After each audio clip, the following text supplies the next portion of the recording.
नमस्कार दोस्तों, आज हम इस वीडियो में जानेंगे क्या है साम्यवादी विचारधारा या कम्युनिज्म आइडियोलॉजी। साम्यवाद साम्यवाद कम्युनिज्म यह एक राजनैतिक, आर्थिक और सामाजिक विचारधारा है। इसकी शुरुआत 19वीं सेंचुरी में कार्ल मार्क्स और फ्रेडरिक एंगल्स के द्वारा विकसित किया गया था। कार्ल मार्क्स को साम्यवाद का पिता भी कहा जाता है। साम्यवाद एक ऐसी विचारधारा है जहां समाज में समानता की कल्पना की गई है। समाज में एक ऐसा समाज जहां ना तो कोई अमीर हो और ना ही कोई गरीब हो, ना ही कोई शोषक हो और ना ही कोई शोषित हो, और जहां कोई न्याय से वंचित नहीं होगा और जहां एकमात्र जाति मानवता होगी। साम्यवाद में ऐसे समाज की कल्पना की गई है जिसमें भूमि और उत्पादन के संसाधनों पर सामुदायिक अधिकार होगा, अर्थात सभी संसाधनों पर जनता का हक होगा। साम्यवाद में कोई निजी संपत्ति का अस्तित्व नहीं होता है। इस विचारधारा में व्यक्ति को उसकी आवश्यकता अनुसार व क्षमता अनुसार वस्तुएं प्राप्त होती हैं और उत्पादन के साधनों पर किसी व्यक्ति विशेष का अधिकार नहीं होता है। आखिर इस साम्यवाद क्यों आया? कार्ल मार्क्स के समय दो वर्ग थे। एक वर्ग अमीर था जिसके पास बहुत पैसा और वे फैक्ट्रियों के मालिक हुआ करते थे, और दूसरा वर्ग एक गरीब मजदूर वर्ग था। Now loose, they have to be re-welded. Even though I hammered it hard enough, I didn't find anything. The shell will be thoroughly examined one more time. Then they install new torsion bars, gearboxes, and tracks.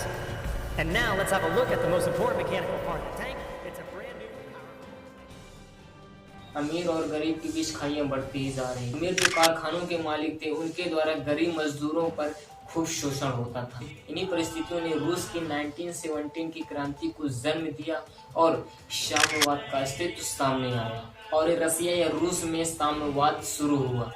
साम्यवाद में एक ही राजनीतिक दल या एक ही party होती। इसी प्रकार माओ ने 1949 में चीन की सत्ता को अपने हाथों में लिया और देश को पीपल रिपब्लिक ऑफ चाइना के रूप में स्थापित किया। इस प्रकार चीन में साम्यवाद आया और एक ही पार्टी का शासन कायम हुआ, जो अभी जारी। विश्व में अन्य देश भी हैं जहां साम्यवादी विचारधारा या अर्थव्यवस्था चलती है, जिनमें से क्यूबा, वियतनाम, उत्तर कोरिया व लाओस हैं। दोस्तों, साम्यवाद को हम कुछ ऐसे समझ सकते हैं कि मान लीजिए कोई क्लासरूम है और उस क्लासरूम में 50 स्टूडेंट हैं। उन 50 स्टूडेंट में से 5 स्टूडेंट ऐसे हैं जो मेहनत करके, श्रम करके कुछ पढ़ाई का मटेरियल बनाते हैं। लेकिन जैसे वे क्लास में आते हैं तो टीचर के द्वारा उन्हें बोल दिया जाता है कि चूंकि हमारे यहाँ साम्यवाद का नियम है, इसलिए जो भी तुमने मटेरियल बनाया है वो सब में बांट दो, वो सबको प्राप्त होने चाहिए।